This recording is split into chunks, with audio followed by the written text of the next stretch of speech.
नमस्कार दोस्तों, welcome to तैयारी 360 आईएएस। मैं हूं चांद कुमार। दोस्तों, जैसे कि हम सब जानते हैं कि 18th लोकसभा के चुनाव को कंडक्ट कराया जा रहा है। ऐसे में इन चुनावों को कंडक्ट कराने के लिए, सफलतापूर्वक कंडक्ट कराने के लिए लगभग 97 करोड़ रजिस्टर्ड वोटर्स को उनका मत का अधिकार दिलाने के लिए लगभग 10.5 लाख पोलिंग स्टेशंस को इस्टेब्लिश किया गया है। अब ये 10.5 लाख पोलिंग स्टेशंस जो हैं, ये काम कैसे करते हैं, आज हम समझने वाले हैं। बहुत ही इंट्रिकेट डिटेल्स को आज हम समझेंगे। बहुत ही इंटरेस्टिंग ये टॉपिक आज होने वाला है, जहाँ बहुत कुछ नया आपको सीखने को मिलेगा। मुझे उम्मीद है कि ये सेशन आपको काफ़ी पसंद आएगा। चलिए शुरुआत करते हैं आज के इस सेशन से। इस सेशन में आगे बढ़े दोस्तों, उससे पहले मैं आपको बताना चाहता हूँ कि अगर आप यूपीएससी एस्पिरेंट हैं और अगर आप यूपीएससी की तैयारी कर रहे हैं, तो अब आपको यूपीएससी की तैयारी करने के लिए दिल्ली आने की ज़रूरत नहीं रह गई है। दिल्ली वाली तैयारी अब आपके घर तक पहुंचाई जा रही है, आपके डिवाइस तक पहुंचाई जा रही है। ओल्ड राजेंद्र नगर वाली जो स्ट्रेटजी है, जो मटेरियल है, वो जो टीचिंग है, वो आपकी डिवाइस तक पहुंचाया जा रहा है। आपको www.tayari360.com पे जाके हमारा लाइव फाउंडेशन बैच ज्वाइन करना है, जिसकी स्टार्टिंग डेट है 27 मई। हर शाम 5 बजे आपको लाइव क्लासेस देखने को मिलने वाली हैं। आप इसका लाभ उठा सकते हैं। अगर आप CHAND का ये कोड इस्तेमाल करते हैं, तो ये कोड इस्तेमाल करने पर दोस्तों ये पूरा का पूरा जो बैच है आपको केवल 2499 में अवेलेबल हो जाएगा। चलिए बात करते हैं हमारे ऑनगोइंग लोकसभा इलेक्शंस की। जैसे मैंने आपको बताया, लगभग 96.8 करोड़ एलिजिबल वोटर्स हैं, रजिस्टर्ड वोटर्स हैं, जिनका नाम इलेक्टोरल रोल्स में शामिल है। इन 96.8 करोड़ वोटर्स को चुनाव का अधिकार यानी कि वोट का अधिकार दिलाने के लिए लगभग 10.5 लाख पोलिंग स्टेशंस का इस्टेब्लिश किया गया है। अब ये जो 10.5 लाख पोलिंग स्टेशंस हैं, ये bustling centres of major cities, जो हमारी मेजर सिटीज़ हैं जैसे दिल्ली, मुंबई जैसी सिटीज़ हैं, वहाँ से लेकर जो हमारे ऐसे एरियाज़ हैं जो फार फ्लंग एरियाज़ हैं, जैसे कि छत्तीसगढ़ के जो जंगलों में हो गया, जैसे हमने न्यूटन मूवी भी आपने देखी होगी, या फिर उत्तराखंड के जो चाइना से जुड़े हुए गांव हैं, फार फ्लंग एरियाज तक इन पूरे के पूरे जो पोलिंग स्टेशन हैं, इनको इस्टेब्लिश किया गया है। अब कहते हैं जी, ये पोलिंग स्टेशन फंक्शंस कैसे करते हैं, चलिए आज हम जानते हैं। सबसे पहले कुछ नॉर्म्स एंड प्रिंसिपल्स जो कि इन पोलिंग स्टेशन से जुड़े हुए हैं, वो हम समझेंगे। बेसिकली सेक्शन 25 है रिप्रेजेंटेशन ऑफ पीपल्स एक्ट 1951। मैंने आपको लास्ट वीडियो में भी बताया था कि 1950 का जो हमारा रिप्रेजेंटेशन ऑफ पीपल एक्ट है, वो प्री पोलिंग सारी तैयारियां करता है, जैसे कि सीट्स कितनी होंगी लोकसभा में, एंड बाकी सारी जो चाहे लेजिस्लेटिव असेंबली है, लेजिस्लेटिव काउंसिल है, एक्सेट्रा। लेकिन एक्चुअल पोलिंग कैसे कंडक्ट कराई जाती है, वो 1951 में दिया गया है। अब यहाँ पे कुछ इंपॉर्टेंट इन्फॉर्मेशन आपके लिए सेक्शन 25 से जुड़ी हुई मैं लेकर आया हूँ। कहते हैं जी, जो डिस्ट्रिक्ट इलेक्शन ऑफिसर्स होते हैं, जो रिटर्निंग ऑफिसर्स भी कहलाते हैं, जो कि मोस्टली मैजिस्ट्रेट्स, जो डिस्ट्रिक्ट मैजिस्ट्रेट होते हैं, उन्हें ही डिस्ट्रिक्ट इलेक्शन ऑफिसर बनाया जाता है। रजिस्ट्री जो रिटर्निंग ऑफिसर है, बनाया जाता है। बेसिकली ये उनकी रिस्पॉन्सिबिलिटी होती है to establish and publish the roster of polling stations within their district. So एक डिस्ट्रिक्ट में कितने पोलिंग स्टेशंस होने वाले हैं, उसको इस्टेब्लिश करना, उनका रोस्टर पब्लिश करना, यानी कि उनकी लिस्ट तैयार करके उसे पब्लिश करना, ये डिस्ट्रिक्ट रिटर्निंग ऑफिसर या डिस्ट्रिक्ट इलेक्शन ऑफिसर की ड्यूटी होती है। नाउ ऐसा ऐसा नहीं है कि वो अपनी मर्जी से किसी भी एरिया को या किसी भी बिल्डिंग को पोलिंग स्टेशन बना देंगे। There are some principles, there are some guidelines that need to follow before establishing a polling station. कौन सी गाइडलाइंस हैं, चलिए जानते हैं। सबसे पहला तो ये कि कोई भी वोटर ऐसा नहीं होना चाहिए जो 2 किलोमीटर से ज़्यादा का सफ़र तय करे to go to polling station. तो हर 2 किलोमीटर की रेडियस में पोलिंग स्टेशन होना लाजमी है। सो 2 किलोमीटर की रेडियस का ध्यान रखा जाता जाता है। इसी के साथ साथ कहते हैं कि हर जो पोलिंग स्टेशन है, उसमें मैक्सिमम जो है वो 1500 लोग ही पोलिंग करें। इस तरह से पोलिंग स्टेशंस को इस्टेब्लिश किया जाएगा कि 1500 से ज़्यादा कि वहाँ पे पोलिंग के लिए लोगों को आने की ज़रूरत ना हो। केवल 1500 मैक्सिमम पोलिंग जो लोग हैं, इलेक्टर्स हैं, वो वहाँ पर आएँ। अब ऐसे में एक जो रूम का साइज़ है या जो पोलिंग स्टेशन का साइज़ है, उसकी मिनिमम डायमेंशन जो है वो भी यहाँ पे तय की गई है, that is 20 square metre. And अगर हम बात करें जो इलेक्टर्स हैं, वो मैंने आपको बता ही दिया। हाँ, यहाँ पर ये भी हमें ध्यान रखने की ज़रूरत है कि मिनिमम 300 वोटर्स के लिए आप एक पोलिंग स्टेशन इस्टेब्लिश कर सकते हैं। 300 से कम वोटर्स के लिए नहीं कर सकते। But these are general rules, these are not final rules, यहाँ पे फ्लेक्सिबिलिटी भी हमें देखने को मिलती है, क्योंकि देन देयर आर एरियाज जहाँ पे कुछ गांव ऐसे हैं, मान लीजिए कोई बॉर्डर विलेज है, राइट, कोई बॉर्डर पे विलेज है, या फिर बिल्कुल नक्सल एरियाज जो हैं हमारे, जो छत्तीसगढ़ के हैं, वहाँ पे हमें देखने को मिलती हैं ऐसी सिचुएशंस जहाँ पे बहुत ही स्पार्स पॉपुलेशन है, या जंगल के बिल्कुल बीचों बीच ऐसे कोई गांव बसे हुए हैं, बहुत ही स्पार्स पॉपुलेशन है, जहाँ पे 300 से कम वोटर्स हैं, वहां पर भी आपको एक्सेप्शंस मिलती हैं, और वहां पर भी 300 से कम लोगों के लिए भी आप पोलिंग स्टेशन इस्टेब्लिश कर सकते हैं। अब कहते हैं जी, जो अर्बन एरियाज हैं, क्योंकि देखिए अर्बन एरियाज में वैसे तो ये एक नॉर्म है कि जहां तक संभव हो सके आपको गवर्नमेंट बिल्डिंग्स में ही पोलिंग स्टेशंस को इस्टेब्लिश करना है। गवर्नमेंट बिल्डिंग के बाद सेमी गवर्नमेंट बिल्डिंग्स जो हैं वो आ जाती हैं। ना फिर भी अगर हम बात करें जैसे अर्बन एरियाज के, अर्बन एरियाज में हो सकता है कि एक बहुत बड़ा कॉलेज है, इस कॉलेज में, बहुत बड़ा कॉलेज है, तो इस कॉलेज को 4 पार्ट्स में डिवाइड करके मैक्सिमम 4 पोलिंग स्टेशंस, तो polling station 1, 2, 3 and 4, 4 polling stations को यहाँ पर बनाया जा सकता है। वहीं पे अगर हम छोटे एरियाज की बात करें, वहाँ पर, या रूरल एरियाज की बात करें, वहाँ पे maximum 2 polling stations are permitted within 1 building. तो इस चीज़ को हमें ध्यान रखना होता है, ठीक है? चलिए, अब हो सकता है ना कि कोई भी मान लीजिए बिल्डिंग है, अब ये बिल्डिंग 2 एरियाज़ के बिल्कुल सेंटर में आ रही है, ठीक है? तो इन 2 एरियाज़ के सेंटर में ये बिल्डिंग आ रही थी, तो यहाँ वाले इलेक्टर्स के लिए और यहाँ वाले इलेक्टर्स के लिए बिल्डिंग को बीचों-बीच से यहाँ पे डिवाइड करके आपने पोलिंग स्टेशन बना दिया, ठीक है? मैंने आपको बता ही दिया कि गवर्नमेंट या फिर सेमी गवर्नमेंट इंस्टीट्यूशंस की जो बिल्डिंग्स हैं, उन्हीं में ये पोलिंग स्टेशंस को एस्टेब्लिश करने के लिए फेवर किया जाता है।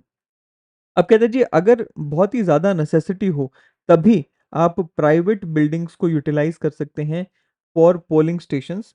इसमें ओनर का कंसेंट लेना ज़रूरी होता है। अगर ओनर कंसेंट देने से मना करता है, तब हमें देखने को मिलता है कि जो हमारा सेक्शन 160 है, रिप्रेजेंटेशन ऑफ पीपल्स एक्ट, उसमें फ़ोर्स का इस्तेमाल कर सकते हैं। मतलब फ़ोर्सफुली भी किसी बिल्डिंग को आप पोलिंग स्टेशन बना सकते हैं।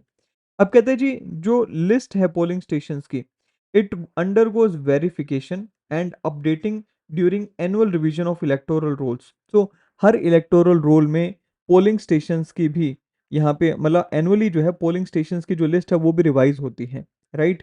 अब क्या होता है कि मान लीजिए कोई एरिया था, उसमें से कुछ इलेक्टर्स जो हैं वो वहां से क्या हो गए, वहां से शिफ्ट हो गए, ठीक है? तो ऐसे में इलेक्टर्स का नंबर ऊपर नीचे जाता जाता है, तो उसके हिसाब से पोलिंग स्टेशंस की जो जगह है, पोलिंग स्टेशंस की जो रिक्वायरमेंट्स हैं, वो भी चेंज हो जाती हैं। अब इसमें पॉलिटिकल पार्टी से भी अप्रूवल लिया जाता है, एंड पॉलिटिकल पार्टीज़ की राय ली जाती है बेसिकली, एंड उसके बाद ये जो लिस्ट है पोलिंग स्टेशंस की, इसे अपडेट किया जाता है। ये एक एनुअल एक्सरसाइज है, ठीक है? अब बात करते हैं फैसिलिटीज़ एट पोलिंग स्टेशन। अब पोलिंग स्टेशंस पे क्या-क्या फैसिलिटीज़ हमें देखने को मिलती हैं, थोड़ा-सा वो हम यहाँ पे देख लेते हैं। अब कहते हैं जी, पोलिंग स्टेशंस पे voters are provided with distinct entrance and exit point. So जो एंट्रेंस एंड एग्जिट पॉइंट्स होंगे वोटर्स के लिए, वो अलग अलग होने लाजमी है। Even if there is one door available, अब मान लीजिए कोई ऐसा पोलिंग स्टेशन है जहां पे एक ही डोर अवेलेबल है, उसे दो पार्ट्स में डिवाइड किया जाएगा with bamboo sticks, right? So bamboo की एक रेलिंग बनाकर, आपने देखा होगा, टेम्परेरी फेंसिंग बनाकर बैम्बू एंड ड्रॉप्स की, उसको दो पार्ट्स में डिवाइड करके एक तरफ से एंट्रेंस, दूसरी तरफ से एग्जिट बनाई जाती है। जनरली सरकारी स्कूलों में जब हम देखते हैं पोलिंग होते हुए, तो दो वहाँ पे क्लासरूम के दो गेट्स होते हैं, एक से एंटर करते हैं, दूसरे से पोलिंग डाल के एग्जिट कर लेते हैं, ठीक है? चलिए, अब कहते हैं जी, वोटिंग कंपार्टमेंट जो है, ये वाला जो वोटिंग कंपार्टमेंट है, बेसिकली इसे ओपेक बनाया जाता है। ये प्लास्टिक शीट का भी बनाया जा सकता है, या फिर स्टील के ग्रे कलर के जो फ्लेक्स बोर्ड्स आते हैं, उनका भी ये बनाया जा सकता है। इसका जो मिनिमम साइज है, उसकी डायमेंशंस भी तय हैं, यहाँ पे प्री डिसाइडेड हैं, दैट इज 24x24x30 इंचेस, जिसमें लेंथ, विड्थ एंड हाइट आ जाती है। एंड ये कोशिश की जाती है कि ये जो पोलिंग के ये जो बॉक्सेस हैं, जहाँ पे ईवीएम आ जाती है, इसे विंडो से एंड डोर से जितना पॉसिबल हो सके उतना दूर रखा जाए, ताकि बाहर से कोई देख ना पाए कि कौन सा वोटर किस पार्टी के लिए वोट कर रहा है। अब कहते हैं जी, जब इलेक्शंस होते हैं उससे पहले थोरो एनालिसिस किया जाता है, to guarantee the availability of assured minimum facilities at every polling station. So election से पहले, अभी जैसे मान लीजिए कहीं पे इलेक्शन है 1 जून में, जैसे पंजाब में इलेक्शंस हैं 1 जून को, इससे पहले अभी लगभग 15 दिन पहले ही वहाँ पे एक्सरसाइज़ शुरू हो चुकी है। मैं आपको अभी उसकी थोड़ी-सी डिटेल्स और दूँगा आने वाले समय में, जहाँ पर हर पोलिंग बूथ पे एक सर्वे कराया जा रहा है कि भाई यहाँ पे मिनिमम फैसिलिटीज़ हैं भी कि नहीं, एंड अगर नहीं है तो उन्हें फुलफ़िल करने की कोशिश अभी से शुरू हो चुकी है। कहते हैं जी this ensures seamless voting process of course. कहते हैं जी as a part of this, अब यहाँ पर होना क्या-क्या चाहिए पोलिंग स्टेशन पे, क्या-क्या मिनिमम एश्योर्ड फैसिलिटीज़ हैं। तो सफिशिएंट फर्नीचर होना चाहिए, लाइटिंग सेटअप होना चाहिए, ईज़िली अंडरस्टैंडेबल साइनेज होनी चाहिए, segregated toilets for male and female होनी चाहिए। ये सारी फैसिलिटीज़ मिनिमम है। इसके अलावा भी हमें बहुत सारी फैसिलिटीज़ वहाँ पे देखने को मिलती हैं, राइट? जैसे कि अगर कोई हीट वेव इफ़ेक्टेड एरियाज़ हैं या फिर कहीं बहुत ज़्यादा गर्मी है, तो वहाँ पे tents, canopies, umbrellas and along with the seating arrangements, cooling devices like fans, adequate venting facilities, drinking water, ORS, oral rehydration solution वगैरह यहाँ पे प्रोवाइड कराया जाना चाहिए। इसी के साथ-साथ जो पोलिंग स्टाफ है, उनको मेडिकल किट भी प्रोवाइड की जाती है, साथ ही में उनको इन्फॉर्मेशन दी जाती है, इन्फॉर्मेशनल हैंडआउट्स दिए जाते हैं about dos and don'ts during heat stroke situations. ऐसे में इनको ये भी ट्रेन किया जाता है कि किस तरह से हीट रिलेटेड इलनेस को वो आइडेंटिफाई करके अप्रोप्रिएट मेडिकल केयर प्रोवाइड कर सकें if required to the voters. Now इसके साथ-साथ एक और जो चीज़ वहाँ पे रिक्वायर्ड होती है पोलिंग स्टेशंस में, that is prominently displayed voter facilitation posters including essential information such as candidate का roster, necessary identification documents and other pertinent details. So basically आप जिस भी पोलिंग स्टेशन पे जाते हैं, वहाँ पे कैंडिडेट्स कौन से हैं जिनको आप वोट कर सकते हैं, उसका एक रोस्टर आपको प्रोमिनेंटली डिस्प्ले करा जाता है, किस तरफ आपको जाना है, इस तरह की साइनेज वहाँ पे होने लाज़मी है। अब फॉर पर्सन्स विद डिसेबिलिटीज़ जिसे हम दिव्यांगजन कहते हैं, अब देखिए भारत में लगभग 88.4 लाख ऐसे पर्सन्स हैं जो कि पर्सन्स विद डिसेबिलिटीज़ हैं, those who are registered as voters in current Lok Sabha elections. अब ऐसे में बहुत सारी स्ट्रिंजेंट रेगुलेशंस इन प्लेस हैं टू मेक श्योर कि वो आराम से वोटिंग कर सकें। जैसे कि every polling station is required to have ramp. अब रैंप की रेशो भी रिक्वायर्ड यहाँ पे डिसाइडेड है 1:12, यानी कि ग्रेडियंट क्या होना चाहिए, हर 1 मीटर पे 12 इंच का यहाँ पे हाइट का वो जो रैंप है वो होना चाहिए, with provisions of wheel chair, and इनके लिए डेजिग्नेटेड पार्किंग स्पेस भी होना चाहिए which should be in close proximity to polling station. साथ ही में यहाँ पर जो हमारे पर्सन्स विद डिसेबिलिटीज हैं, they have the privilege of not standing in queues और वेटिंग इन क्यूज, उनको सबसे पहले वोट करने की प्रायोरिटी दी जाती है। एंड कहता है जी यहाँ पे सक्षम ऐप भी है, ईसीआई की, इलेक्शन कमीशन ऑफ इंडिया की सक्षम ऐप भी है, जहाँ पे आप रिक्वेस्ट रेज कर सकते हैं कि जब आप पोलिंग स्टेशन पे आएंगे तो वहाँ पे आपको व्हील चेयर की फैसिलिटी या फिर आपको पिक एंड ड्रॉप ऑफ की जो फैसिलिटी है ये भी आपको प्रोवाइड की जा सकती है, एंड बाकी सपोर्ट के लिए भी आप सक्षम ऐप पे जाकर रजिस्टर कर सकते हैं। अब बढ़ते हैं रिस्ट्रिक्शंस ऑन पोलिंग स्टेशंस की तरफ। देखिए when we talk about the restrictions, अब यहाँ पे पोलिंग स्टेशन पे हर कोई नहीं जा सकता है।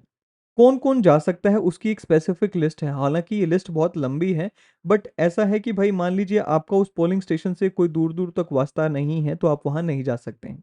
इस लिस्ट में आपके जो रजिस्टर्ड इलेक्टर्स हैं, जिनका नाम आ जाता है कि भाई मान लीजिए मेरा नाम एक पर्टिकुलर पोलिंग स्टेशन पे है, तो मैं वहाँ पे जा सकता हूँ, दूसरे पोलिंग स्टेशन पे मैं नहीं जा सकता। इसके अलावा अगर मान लीजिए मैं पोलिंग ऑफिसर हूँ, मैं कैंडिडेट हूँ या फिर कैंडिडेट का एक पोलिंग एजेंट एक टाइम पे जा सकता है, ठीक है? नाउ उसके अलावा और कौन-कौन है?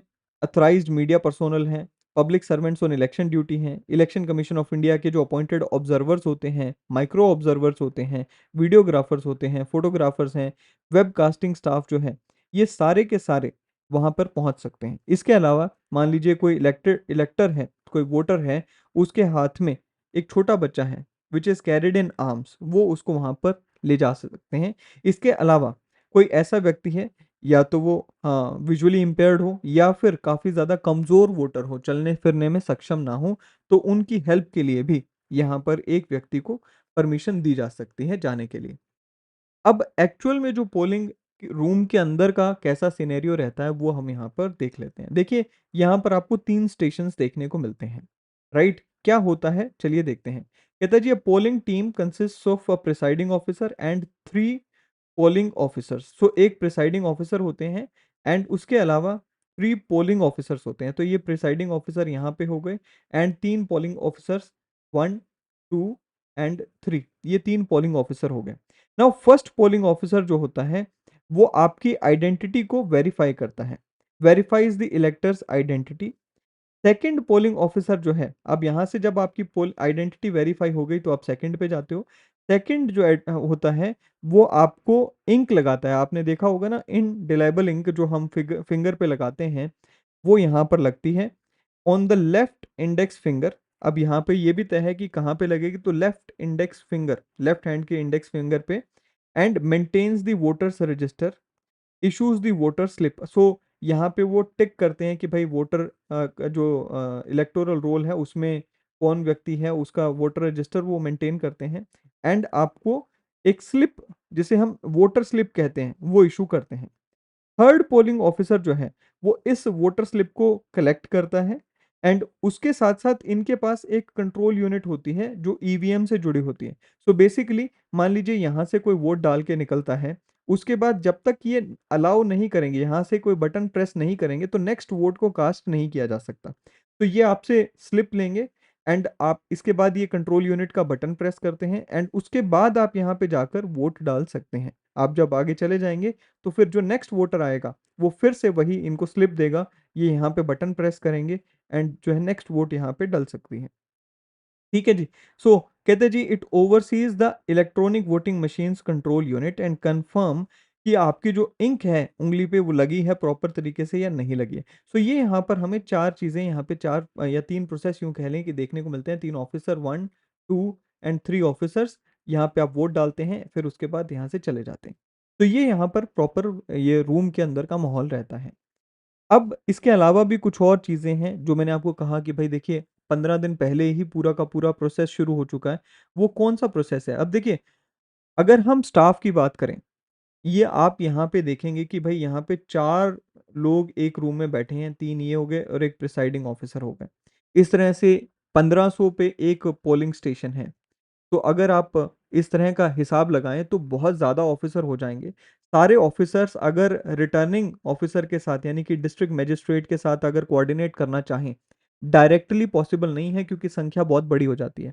इन दोनों के बीच में एक और लेयर ऐड हो जाती है जिसे हम सेक्टर ऑफ़िसर या फिर ज़ोनल मजिस्ट्रेट भी कहते हैं।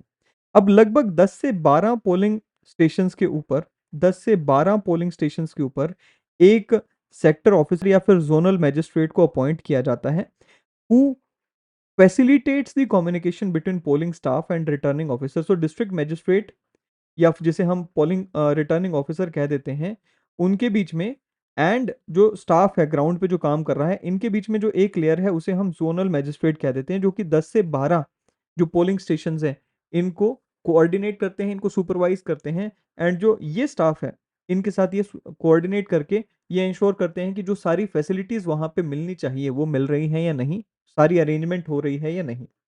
इसके अलावा कहते हैं जी, माइक्रो ऑब्जर्वर्स आते हैं who are stationed at vulnerable areas to report any irregularity. अब देखिए, माइक्रो ऑब्जर्वर्स जो होते हैं, जैसे वल्नरेबल एरियाज हैं, अभी मैं वल्नरेबल एरियाज की जो डेफिनेशन है वो भी आपको बताने वाला हूँ।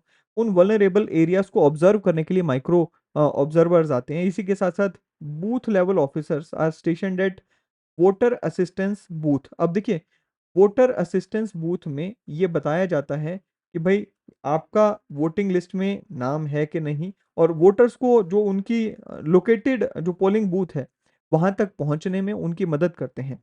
तो they booth level officers aid voters in locating their designated polling booth and serial number within the alphabetically arranged electoral roll. तो ये यहाँ पे बूथ लेवल ऑफिसर का काम आ जाता है। फिर कहते हैं जी, डिजिटल फोटोग्राफर्स जो होते हैं वो कैप्चर करते हैं इंपॉर्टेंट इवेंट सच एज। अब देखिए, हम सब जानते हैं कि जब पोलिंग होती है उससे पहले मॉक पोल कराए जाते हैं एंड सीलिंग ऑफ ईवीएम, जब पोल कंप्लीट हो जाती है तो उसके बाद ईवीएम को सील किया जाता है। तो ऐसे सभी जो इवेंट्स हैं वो डिजिटल फोटोग्राफर्स जो हैं वो कैप्चर करते हैं। ठीक है। इसके अलावा जो विलेज ऑफिसर्स होते हैं, विलेज ऑफिसर्स, अब देखिए वो लोग होते हैं जो गाँव में काम करते हैं जनरली एंड ये असिस्ट करते हैं पोलिंग ऑफिसर्स को आइडेंटिफाई करने में कि जो इलेक्टर वोट डालने के लिए आ रहा है, क्या वो वाक़ई में विलेज का वोटर है भी कि नहीं, विलेज का रहने वाला है भी कि नहीं। इसी के साथ-साथ सिक्योरिटी पर्सोनल आ जाते हैं, who ensures orderly conduct of elections. अब देखिए, पोलिंग डे जब होता है, उस दिन सेपरेट क्यूज़ बनाई जाती हैं, अलग-अलग लाइन्स बनाई जाती हैं for males and female voters and priority दी जाती है महिलाओं को। हर 2 महिलाओं के बाद 1 मेल वोटर को प्रायोरिटी देने का प्रावधान है। कहते हैं जी पॉलिटिकल प्रोपेगेंडा हो, जैसे कैंपेन वगैरह तो नहीं कर सकते, लेकिन फिर भी कुछ लोग होते हैं जो उस दिन बैठे होते हैं भई वहाँ पे ये बताने के लिए जी हमारी पार्टी का सिंबल ये है। कैमरा का यूसेज हो, मोबाइल फ़ोन का यूसेज हो या फिर कैम्पेनिंग हो, these are strictly prohibited within 100 metre radius of the polling station. So polling station से 100 मीटर की दूरी तक आप ये सारी एक्टिविटीज़ नहीं कर सकते हैं एंड अगर कोई वॉयलेटर इस चीज़ में वॉयलेशन करता हुआ पाया जाता है तो उसे अरेस्ट तक किया जा सकता है without any warrant under section 130 of representation of peoples act 1951। अब कहते हैं जी candidates are allowed to set up their booths beyond 200 meters from the polling station with restrictions on the use of loudspeaker. So हम जब जाते भी हैं ना वोट डालने के लिए तो आप पोलिंग स्टेशन से थोड़ी दूर पे आपको पार्किंग करनी रहती है गाड़ियों की, राइट? अंदर तो जा नहीं सकती। पार्किंग से जब आप पोलिंग स्टेशन की तरफ जा रहे होते हैं तो रास्ते में ही कहीं ना ये जो कैंडिडेट्स हैं इनके बूथ वगैरह लगे होते हैं जहाँ पे वो आपको असिस्ट करते हैं जी हमारा जो कैंडिडेट है उसका बैलेट नंबर लेट्स से इतना है या फिर ईवीएम में उसका जो क्रम संख्या है वो इतनी है, आपको इस पे जाके वोट डालनी है, ठीक है? तो अच्छा अब क्रिटिकल पोलिंग स्टेशंस की मैं आपसे बात कर रहा था जहाँ पे माइक्रो ऑब्जर्वर्स को अपॉइंट किया जाता है। क्रिटिकल पोलिंग स्टेशंस वो होते हैं basically these are those areas या वो पोलिंग स्टेशंस होते हैं जहाँ पर election commission of India additional safeguards को इंश्योर करता है या फिर यूँ कहें कि security and integrity of polling station को मेंटेन करने के लिए, वोटिंग प्रोसेस को मेंटेन करने के लिए एडिशनल सेफगार्ड यानी कि एडिशनल फोर्सेस को डिप्लॉय किया जाता है। कौन से होते हैं भाई वल्नरेबल एरियाज़? तो these are those areas which are located in vulnerable areas facing abnormal law and order challenges like Naxal areas हो गए या फिर इंसर्जेंसी प्रभावित एरियाज़ हो गए, उन सब में हो जाते हैं। या फिर ऐसे पोलिंग स्टेशंस जहाँ पे बहुत ही एक्सेप्शनली हाई यहाँ पे वोटिंग परसेंटेज होने का अनुमान रहता है, जहाँ पे even 75% of the votes are going in favour of one candidate only या फिर ऐसे एरियाज़ जहाँ पे बहुत ही लो वोटर टर्नआउट का रेट रहता है। तो ये सारे जो हैं, ये सारे क्रिटिकल हो जाते हैं, पोलिंग स्टेशंस हो जाते हैं। अब कहते हैं जी मान लीजिए polling station where repolling is necessitated due to electoral violation. अब मान लीजिए कोई कहीं पे वोटिंग हुई, वहां पे वायलेंस हो गई, तो वहां पे रीपोलिंग हो रही है। अब क्योंकि यहाँ पे रीपोलिंग हो रही है और लास्ट इलेक्शंस में यहाँ पे बहुत ज़्यादा वायलेंस हुई थी, तो ऐसे सभी जो पोलिंग स्टेशन है उन्हें भी क्रिटिकल अनाउंस किया जा सकता है। किसके द्वारा? हमारे इलेक्शन कमीशन के द्वारा, ठीक है? इसी के साथ कहता है instances of violence on polling day within last 5 years अगर हुए हों, तो ऐसे सभी पोलिंग स्टेशंस को भी क्रिटिकल अनाउंस किया जा सकता है। इसके अलावा भी कुछ और ऐसे पोलिंग स्टेशंस हैं, जहाँ पे मान लीजिए डिस्प्रोपोर्शनेट नंबर में एब्सेंटीज़्म हो या वहाँ से जो लोग हैं वो शिफ्ट हो गए हों। इस तरह के जो एरियाज़ हैं या पोलिंग स्टेशन है, उन्हें भी क्रिटिकल पोलिंग स्टेशन डिक्लेयर किया जा सकता है। अब ऐसे सभी पोलिंग स्टेशंस पे CAPF central armed police forces के जो जवान हैं वो और माइक्रो ऑब्जर्वर्स को डिप्लॉय किया जाता है। तो ये है जी पूरी हमारी स्टोरी पोलिंग स्टेशंस की। हमने देखा कि किस तरह से पोलिंग स्टेशंस वर्क करते हैं, functioning of polling stations. I hope कि ये वीडियो आपको पसंद आएगा। वीडियो पसंद आए तो इसे लाइक एंड शेयर करना ना भूलें, चैनल को सब्सक्राइब करना ना भूलें। अगर आप यूपीएससी की तैयारी कर रहे हैं, तो हमारा ये जो बैच है इसका लाभ उठा सकते हैं। अब तैयारी के लिए आपको दिल्ली आने की ज़रूरत नहीं है। दिल्ली वाली क्वालिटी, दिल्ली वाली स्ट्रेटजी, दिल्ली वाला सिलेबस एंड सारी की सारी जो हमारी तैयारी है वो आप तक आपके डिवाइस में पहुँचाई जा रही है। आप इसका लाभ उठा सकते हैं www.tyaari360.com पे जाकर। Thank you very much.